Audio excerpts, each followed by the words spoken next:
Welcome to the Amazon Legends podcast, where we have real stories about making it big on Amazon. Our guests are CEOs of large companies and entrepreneurs who became powerful sellers, also experts specializing in helping sellers, and both former and current Amazon employees who will give us an insight from behind the scenes.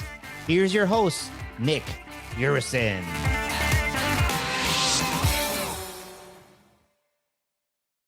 Hello, everybody. Welcome to another episode of Amazon Legends. My next guest today is a TEDx speaker and a digital transformation expert specializing in travel industry. She worked for several multinational companies in travel space, airport and duty-free stores. She's currently the CEO and founder of WanderSafe, which is a non-violent personal safety device. It's actually an ecosystem that is for women and vulnerable people. When she's not working, she's passionate about fencing, currently training for Paralympics, as well as fencing. She likes to spend time with her teenage boy that is a recording artist, and also her dog. So with that, everybody, meet my guest, Stephenie Rodriguez. Welcome to the show, Stephenie. Thanks, Nick. Delighted to be here. So you are joining us from Australia, right? Yes, I'm in Sydney. Wow, this is a first for me to have a guest all the way from Australia. And that's where you reside, but your business is international, right? Yes, we're a U.S. Delaware C corporation. But, you know, the irony is that, Nick, I'm in your future because we're ahead of you. So I can tell you the future is beautiful. Oh, I like, yeah. I mean, it's definitely the future is always beautiful. You know why? Because we don't know it yet. Well, I know it. I'm in Wednesday. It's good. But yeah, it's I went on a trip which had 16-hour time difference, and it was so when I was messaging my friends, I would say, I'm messaging you from your future. So, Exactly. I know exactly. So tell us, Stephenie, you have an incredible story. So for anybody listening, what you're going to hear in this episode is an incredible story of entrepreneurship, but most important, the soul of an entrepreneur and how an entrepreneur operates. And I've heard many stories, and we all have our own, and we have our challenges, but this one, so hold on to your seat. So with that, Stephenie, share with us how you got to create your product. Thanks, Nick. Well, it started in 2015 when I was in an elevator in Geneva working on a digital transformation project for the airport. And I arrived very late. I booked my hotel online, and the elevator doors open. I'm on my way out to go for a walk in the morning, and this very large 6'5" man gets in the elevator, and he puts his hands on my shoulders, and he says in a very whiskey breath, how much or do I take? And it took me 7 floors for me to understand what he was saying to me. And when I got to the lobby, I wrestled from under his arms. I ran outside, and I realized when I picked my head up that I was in the middle of the red light district of Geneva. And it annoyed me. It made me very angry that online, the type of information about safety was nowhere to be seen. So in all of the hotel booking engine sites and review sites, there was nothing to inform a vulnerable traveler, such as myself as a female, that this was not a good place for me.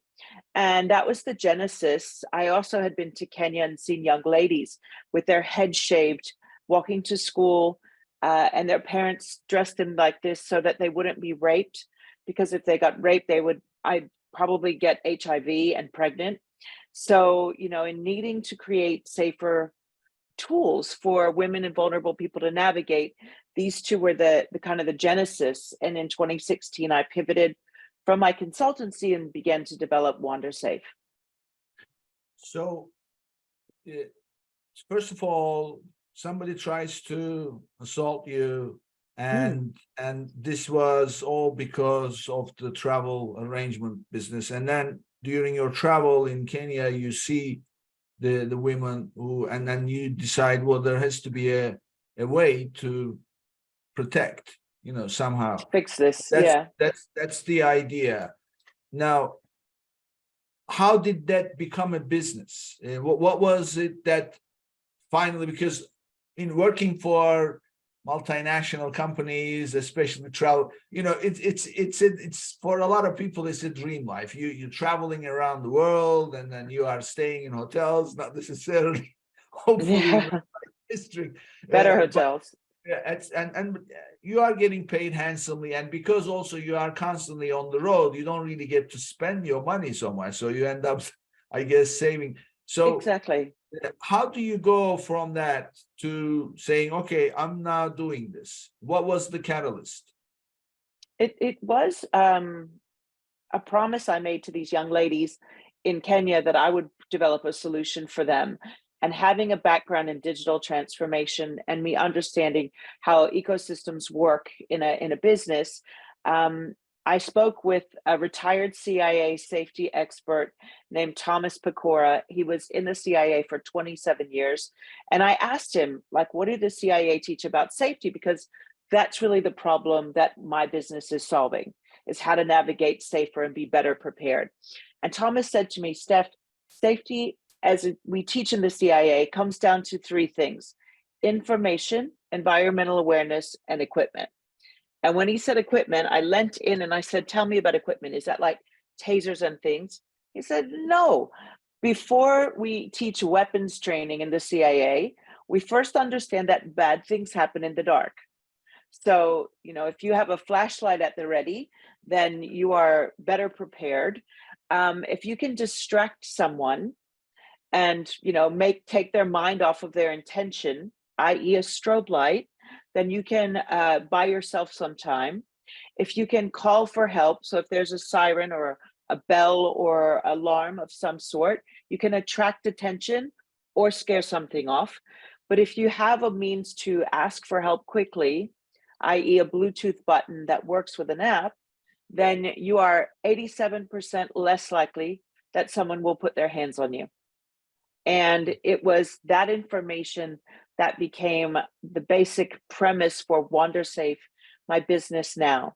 We make a nonviolent personal safety device and an app that pairs with it. And between these two and the Internet of Things, we're able to create a safety ecosystem where people can, one, signal for help very quickly. They can distract someone from putting their hands on them. They can make a very loud noise, and their loved ones who need to know will know where they are within 10 minutes and be able to accurately locate them within 3 meters. Mm. Okay, so we'll dig into this because I want people to understand how this works, and also you have some things that you're planning on in order to launch in the US and things like that. So we'll call out for some people who may want to collaborate with you and things like that. We'll get into those.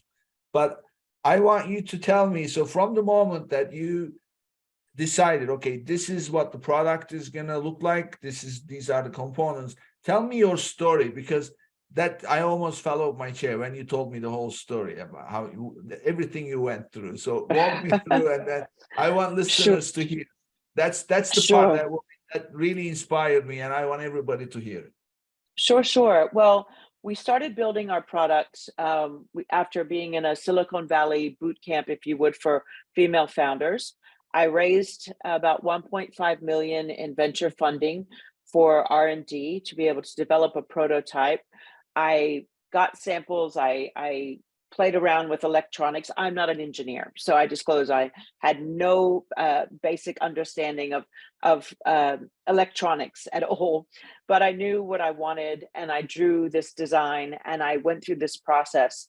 So after we launched it and sold some of our product to bookings.com, to Revlon, and to Deloitte for their traveling staff, I decided that it was time to scale the business. So I went to Africa in September of 2019 to speak at a conference and to launch WanderSafe into Nigeria, where they have 10,000 women and girls a day that are sexually assaulted. So very big blue ocean, very much a need. And I did a week in Lagos, and then I flew to Delhi. I did a week in Delhi meeting with the bookings.com satellite office. And then I flew back to Australia. And then the next day I went to Boston for a meeting. And I spent 4 days in Boston, but on the fourth day, we were meant to fly back to Sydney, and I was in the airport, in the lounge, and I had a seizure, and I didn't wake up for 2 weeks. And I was ambulanced out of the hospital, and it took the staff of Massachusetts General 22 hours to diagnose that I had been bitten by a mosquito in Africa that gave me the world's deadliest parasite. So at the time, because it was exactly 2 weeks from the day, the parasite had multiplied in my bloodstream to where 8% of my blood volume was parasitic. And as a result of that, I had complete organ failure. It was like someone stuck a broom in a bicycle spokes, like everything shut down. So I'm in a coma. My family are called to come and inform that I'm going to die. Like 3 times in this coma, Harvard doctors said, her life is unviable. She will not live. And by a miracle, I came through after the 3rd time and woke up. But when I woke up, I was completely paralyzed. I couldn't scratch my own nose. And it would be the beginning, and this is October of 2019, of a 3-year journey that had me in the hospital for more than 440 days. I'm going on Saturday for my 40th operation. And as a result of irreversible damage, I wound up losing both of my feet and becoming a bilateral osseointegrated amputee in February, March of 2021. So I've just about hit 2 years on my bionic limbs, but I'm grateful to be here and whole and thriving, despite an enormous curve. When the world was going through the pandemic and suffering in that way, I was fighting my own battle in the hospital alone in a foreign country, dealing with the back end of cerebral malaria. So, first of all, after being bitten by this mosquito, you have no idea what just happened. And for 2 weeks, you're going full steam ahead, traveling around. I mean, I heard you mention you flew multiple 40,000 kilometers, 40,000 kilometers in 2 weeks. So I thought I had jet lag. I just thought, airplane flu. And all this time, this bacteria was multiplying in your system. Yeah, so making more of each other. And finally in Boston, and then you fly to Boston, and in Boston, it takes a hit. Yeah, and I had deteriorated to where I was, I don't even remember the day. And I have a really good memory, but I don't even remember that Sunday. So this was 2019? Yes, September 29th of 2019. So you went down, and that's when you went into coma altogether? Yeah. I had a seizure in the airport lounge, and I was ambulanced out unconscious, and I would not wake up for 2 weeks.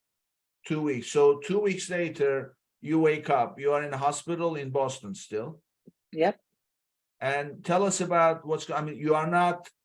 So what was happening then? You find yourself in bed, and you just lost everything, and now you wake up 2 weeks later. So describe to us what was going on there.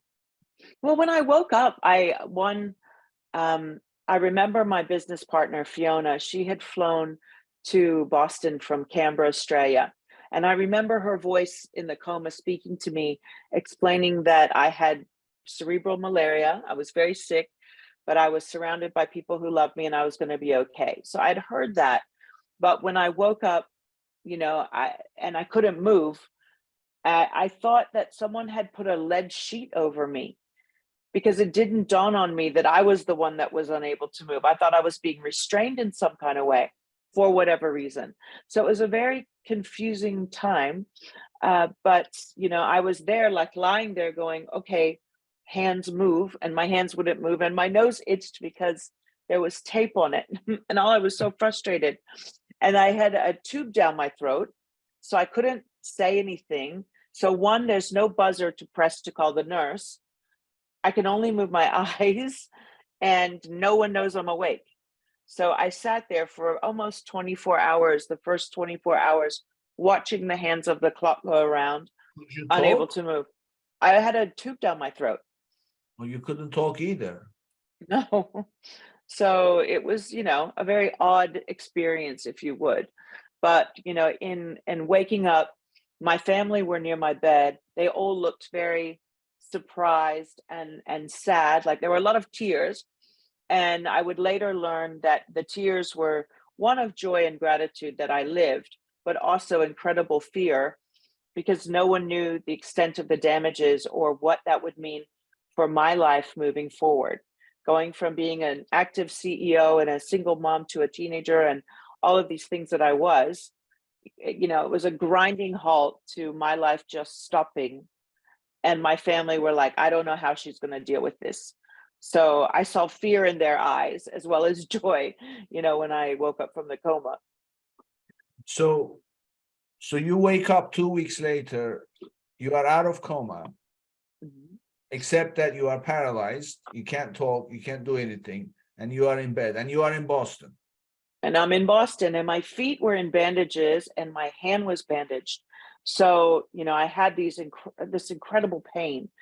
And I didn't really know what had happened to my feet, but my toes were turning purple, and I had a huge pressure blister on my hand.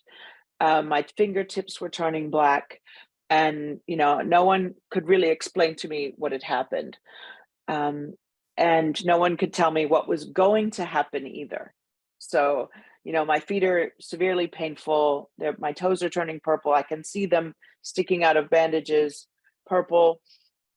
What that was necrosis, because during the coma, when doctors told my family I had 5 minutes to live, they said, we can give her these drugs called vasopressors, adrenaline drugs. And what those vasopressors do is they send all your blood to your heart. So they basically rob your extremities to give it to your vitals. And they warned my family that one, that's the only thing they could do at this time. But if they did it, it would be highly likely I would have irreversible damage. And my family just said, give her whatever you need to save her life. She'll deal with it. But waking up for me to see that my feet had been robbed of blood and my fingertips, hence the purple was the beginning of those appendages dying. That would be a very much a wait and see kind of experience on what was to happen next. So how long did that last? How long were you in that state in hospital, not knowing what's going to happen? Well, I stayed in Boston for 45 days, and my attending, Dr. Greg, said, Stephenie, cerebral malaria kills 97.7% of the people it infects. So we don't have data on what the recovery journey is going to look like for you, because there isn't any. That 2% of the population that survives such a trauma is not recorded or correlated. And this was the first case of cerebral malaria that Massachusetts General Hospital ever had. So there was no, premise for what the next steps would look like. So they couldn't tell me what it's going to take, a month, 3 months, 4 years, nothing. So it was a question of how much of my body was damaged, how irreversible it was, what would grow back, what wouldn't. But my travel insurance company demanded that I be repatriated back to Australia here. So they were trying to get me out of Massachusetts General and back to Sydney so that the medical teams here would pick up on that care and look after me. So we came back to Australia about the 5th of November. And then I went straight into the hospital. So it was just the beginning of a long journey. My toes were so damaged that they were irreversible. And what the body does Nick, it's really interesting. It demarcates.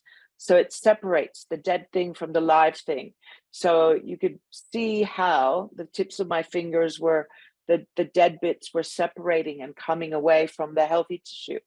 But we waited to do any medical intervention like surgery until the 15th of February of 2020. So that was the beginning of my surgical journey, was 2020 in February. But I spent from February 15th to July 4th in the hospital. So complete isolation during lockdowns and the pandemic by myself. And that was, incredibly trying. Just as much as I was in physical pain, the isolation was really challenging. So, I mean, that's what I was just about to say. It's all this is happening, and you're now back home in Australia. You are in hospital, February 2020, and COVID is just starting to come out, right? It's hitting the whole world in a way that nobody has seen for God knows, since the Spanish flu. And nobody knows what the cure is. People are dying. And then everything that we saw in the movies is happening. And here you are in the hospital, you're fighting for your life. And you see your body, transforming. It's I mean, I cannot even imagine how he must have been feeling. This is incredible. Yeah, I look back at that experience, and a very wise friend of me said, Steph, the universe doesn't work against you, it works with you. And I had stood up in Geneva at the UN in 2019 and declared that I was on a mission to impact 1 billion lives by 2025. And I kept on saying that through 2019. I would open any presentation with that mission leading at the fore of the conversation. And this wise person, she said, the universe is recalibrated to give you the means to deliver on that mission. So see it as a bridge. And when you get across the bridge, you'll know that you've come out the other side. And it'll take you to where you're supposed to be. So, often people say, I'm so sorry when they ask me what happened or they hear about it, but I'm actually not sorry, because the growth that I experienced through adversity was definitely a teacher for me.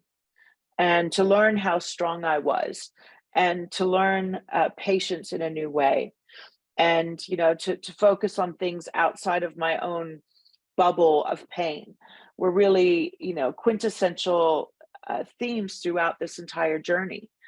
And I can say that I grew as a person, as a mother, as an entrepreneur, having to go through such a very difficult time.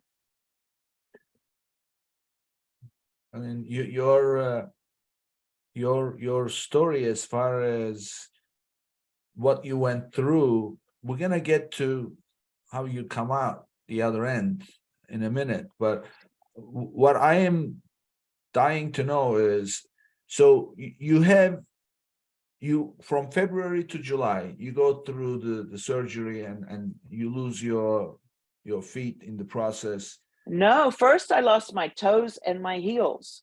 So they were very conservative to take only what was dead and demarcating, meaning separating from the body. So I lost all 10 of my toes and the caps of my heels to the bone. So there was parts of the foot left over. They were unrecognizable, but there were still things at the bottom of my legs.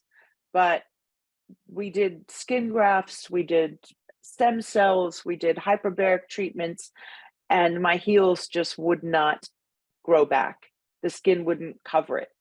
And we had, worked on this for so many operations after I was having surgery almost every 10 days.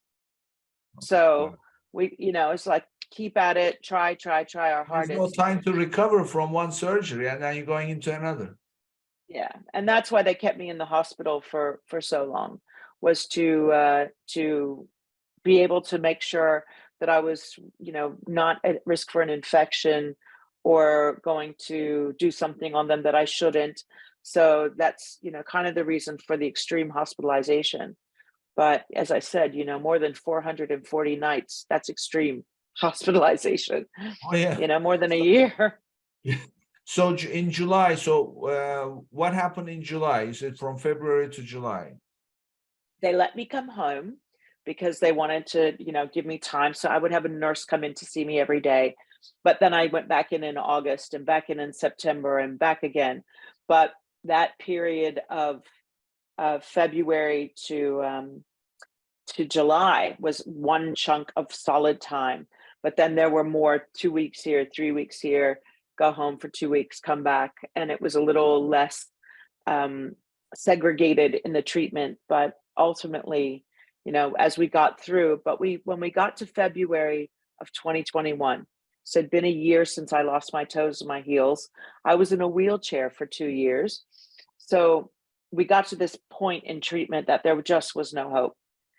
So the option was to do a huge graft of my side and put that on my heels and revascularize that. And I would lie in bed for 3 more months and not move in hopes that that would cover and grow on my heels, or the other, which was amputations. And I met my surgeon at TED, the Ideas Worth Spreading TED Talks in 2015. And so there's a doctor who specializes in robotic surgery. And I miraculously met him before I ever knew I needed him. But when we get to this point of no return with my heels, I go and see him and he says, look, if you give me those feet, I'll have you walking within 2 weeks. So it took me 3 weeks to think that through, because amputations are a very permanent decision. There's no coming back from them. So, he wanted me to make sure that I had thought about it, but I was in so much pain and all I wanted was my mobility back and to get back on my feet, no pun intended. So it didn't take me a very long time to make that decision that I would have my feet amputated and take bionic surgery as my option to mobility again. So from really the whole incident happened in September 2019, all the way up to February 2021. It's the whole time of, and while COVID is running rampant and doing all kinds of damage, you've gone through this slowly, your toes, your heels. And then finally in February 2021, you make the decision to have your feet amputated. Yeah, that was the only choice because it wasn't healing. So I'd run out of options at that point. And, not being able to swim or take a bath. So I couldn't immerse my wounds in anything. I love the ocean. I'm Puerto Rican. So I really wanted to get parts of my life back that I could.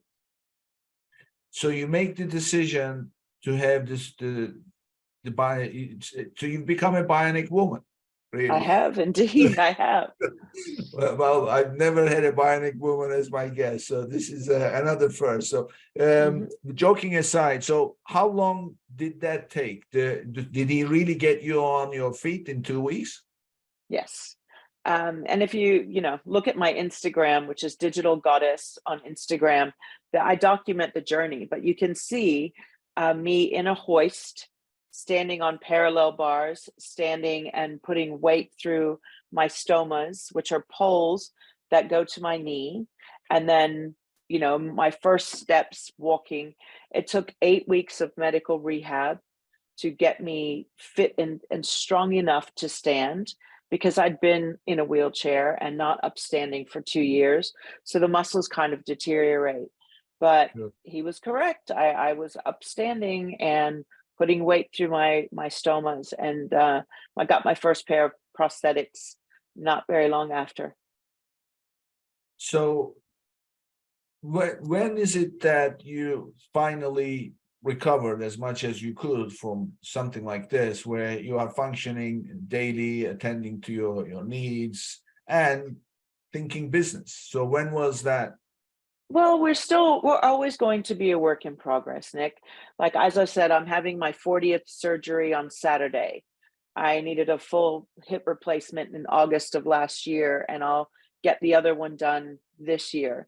So the cerebral malaria, surviving it is one feat, but reversing the damage that it created has been a challenge. And that's just something that I'll deal with for as long as I'm lucky enough to breathe oxygen. So, there are various stages of better and good, but we'll never be recovered from that. We'll always be kind of a work in progress.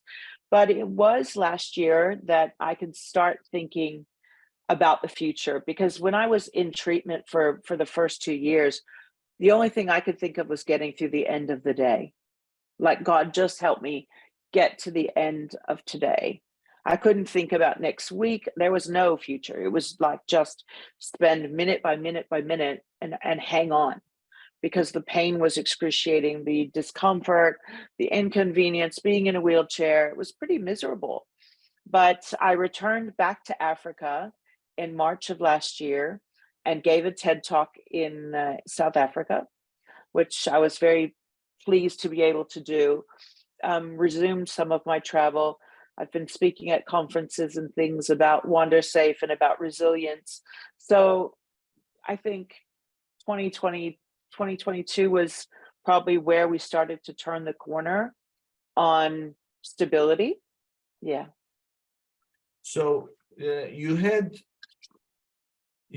raised capital to start the business before this thing happened, right? Yes. So that all came to a standstill, I assume, when this thing happened. So Yes. how does, I want you to, because this to me is the real story in terms of the soul that you put to work, so to speak. How do you go from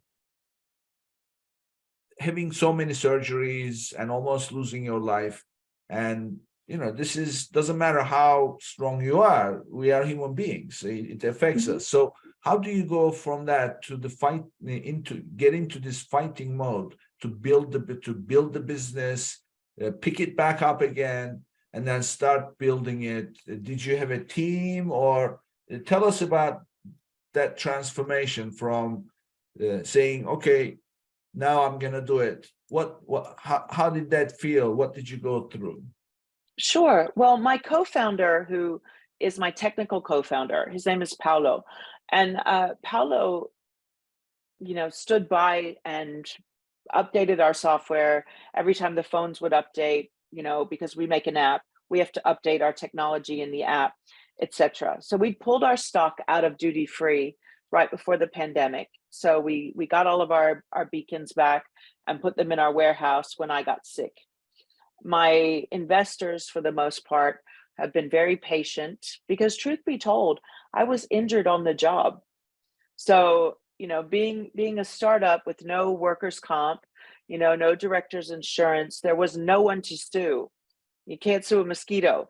So in bearing the brunt of this work-related injury, the investors pretty much had to give me grace, if you would, to recover in my own time. But we were also uncertain as to whether or not I would physically be able to resume the role as CEO and lead the vision of the company.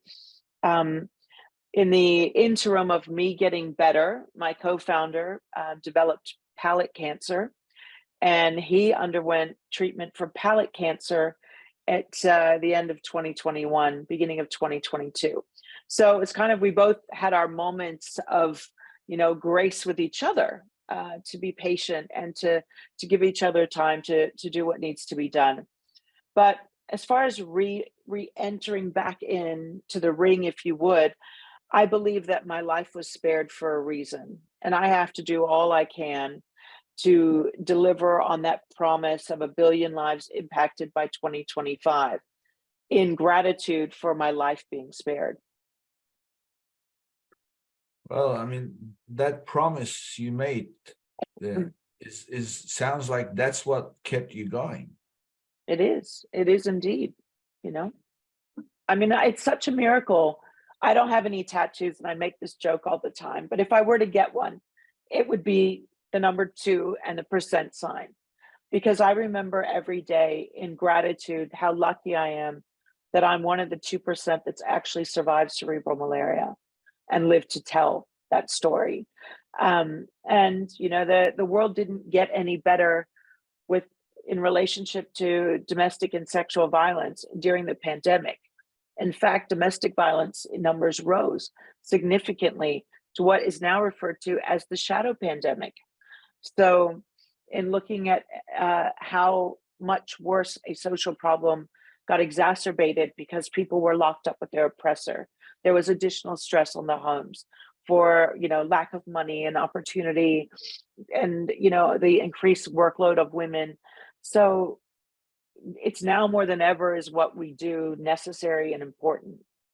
And I just think if I'm blessed enough to still be here, I have to keep going. Well, I mean, there is nothing other than respect that anybody can have for you. The respect for your commitment to it and doing this, and obviously in the process, as you promised, touching people's lives. So let's talk about the business end of this. So you come up with this product.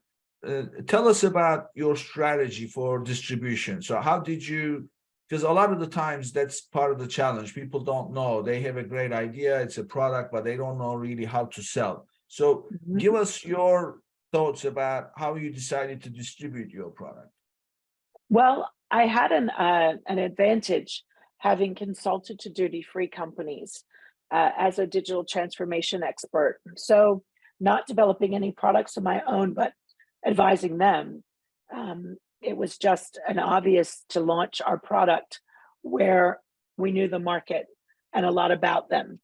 And duty-free is a great place if you're making any kind of travel-related products to present yourself, because you're going to get some feedback very quickly on whether or not there's a product market fit.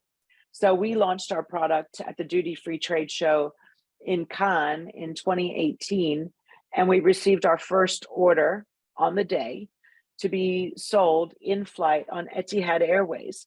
So, when you get on the plane and you've got the catalog and you can pick what you want, very analog, but it was certainly a great proving ground for us. So we went down that route of launching in duty free first and seeing how the market behaved.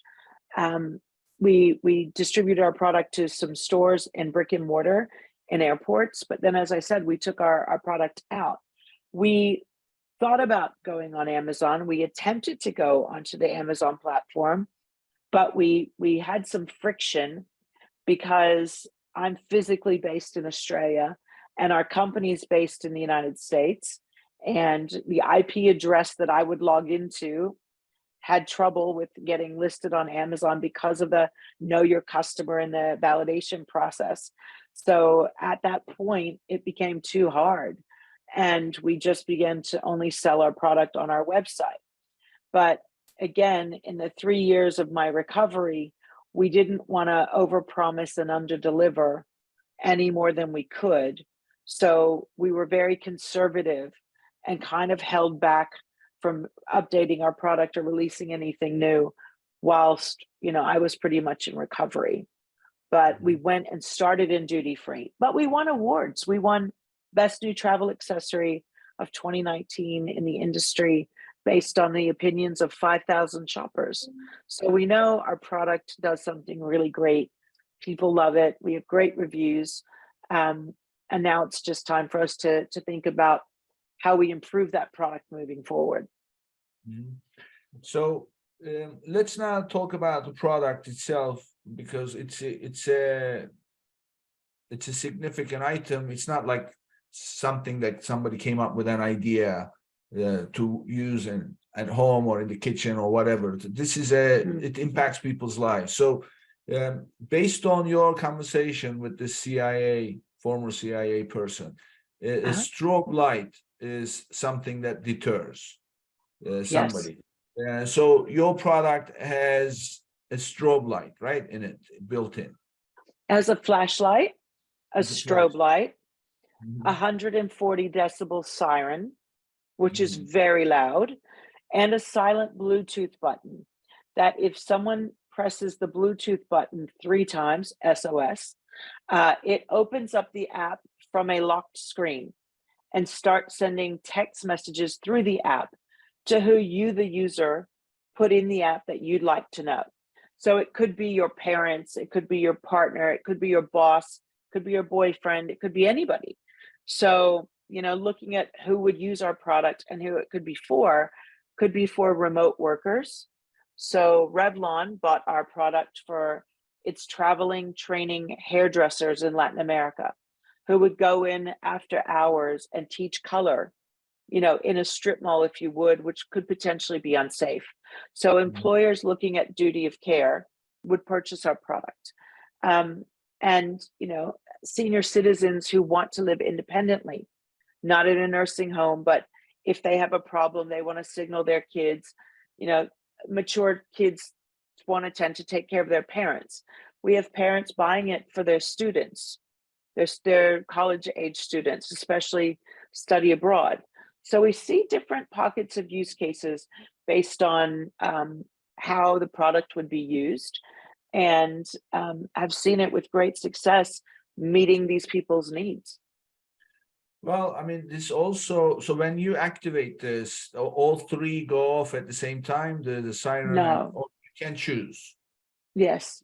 So you might put a light on it and it scares someone away. Or you may, because you're really feeling fearful, just give it a tug and set the alarm off, because that activates the light and the strobe.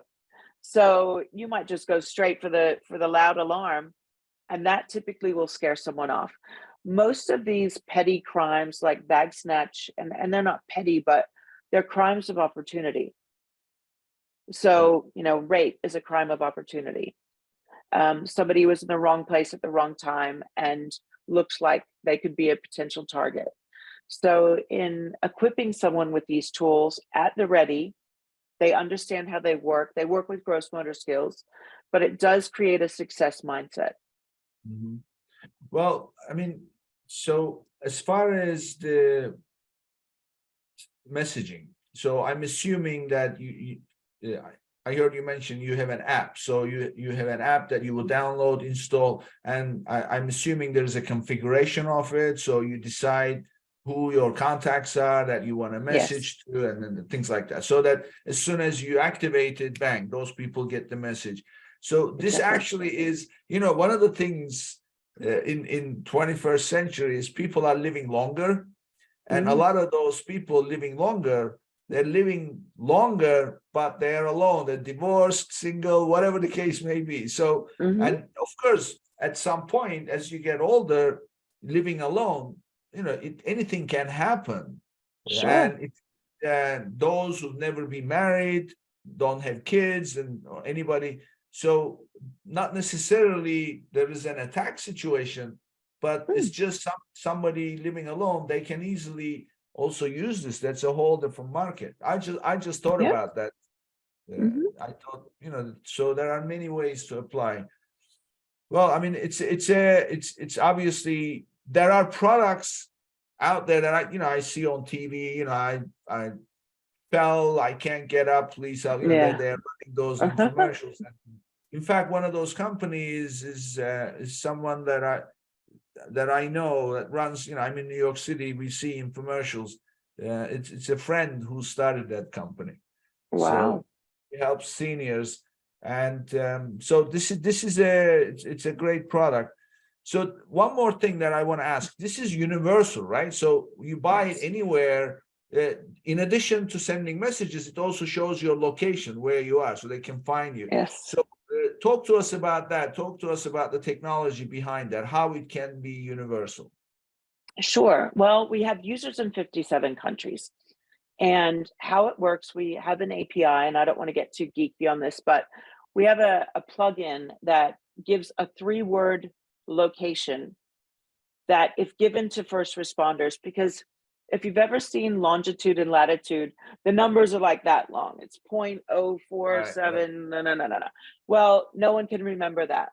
But the app will give you and also the person you're signaling 3 words like run, apple, light. And that would mean the 3 meters square that you're in. But let's say, I'm sending it to my dad. He's Puerto Rican. He only speaks Spanish. So instead of it being in English, he's going to get the 3 words in Spanish. So he can tell local authorities, my daughter is at run. traffic light, and they will know exactly where I am on a map. So the ability to accurately locate someone within 3 meters uses an integration of some technology called What 3 Words. And tell us about that. It's not something you develop. This is universally available for companies to Yes. use, right? So Yes. tell us about that technology, because I didn't. I'm a technology person. I'm supposed to be, and I didn't know. I learned from you. So share that information with us. Well, it's just What 3 Words. That's what it's called, and it was developed by a UK company, and we use a plugin of that. But it literally, they've mapped the world in 3-meter squares and anywhere in the world, and they've been able to transpose that into any language. So, Google What 3 Words, and you'll be able to see how that technology works. That's just one integration into our platform. Other parts of our platform allow you to search a destination to know before you go. So you could go in the search bar and look up San Francisco and see where any users have left any breadcrumbs around a potential threat, or homeless people, or prostitutes, or drug use, or a deserted lot, or poor lighting. So before you rent an Airbnb, this would be a really wise thing to do, would be to look up the neighborhood. So, our goal is to create dynamic safety ratings in real time, which no one's ever managed to do. Yeah. Well, this is a hell of a story. I mean, I cannot imagine what you've gone through and where you brought the company to. So, what is your next business milestone, so to speak? What are you trying to accomplish next? Well, one, we'd love to get on Amazon and be able to sell our product effectively, because it's such a great marketplace. But also, we are in discussions with one of our existing clients. We built a back-end system that allows for a head of security, if they have human assets around the world, like Revlon or like Deloitte or like Bookings, to be able to, if one of their employees activates that SOS, to be able to take that call and assist that person, being able to see on a map where they are and guide them through and to help them navigate where they are.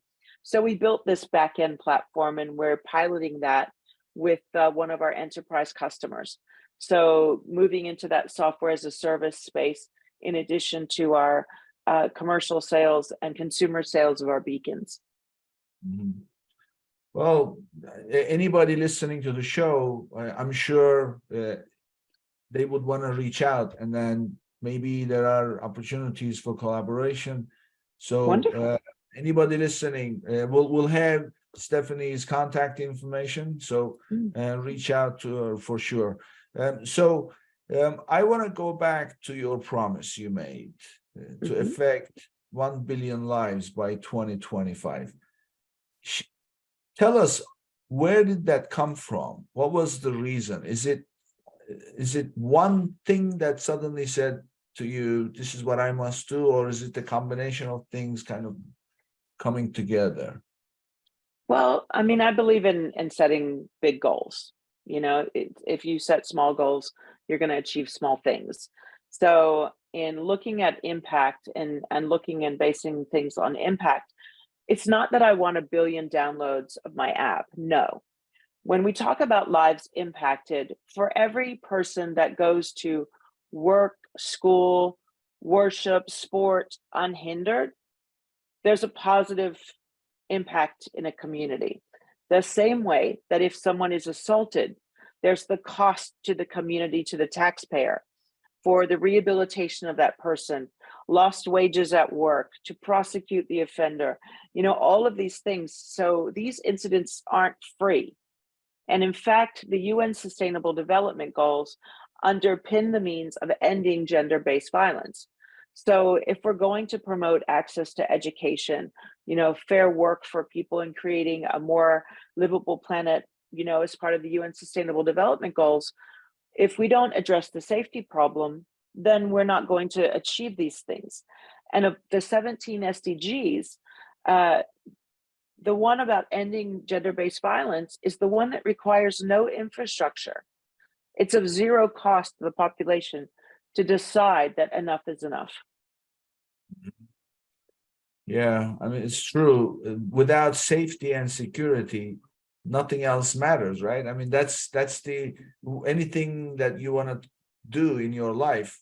The first thing is to feel safe and have the Mhm. safety and security of the environment. That's why you have the equal protection under the laws and things like that. It's all about feeling that stability.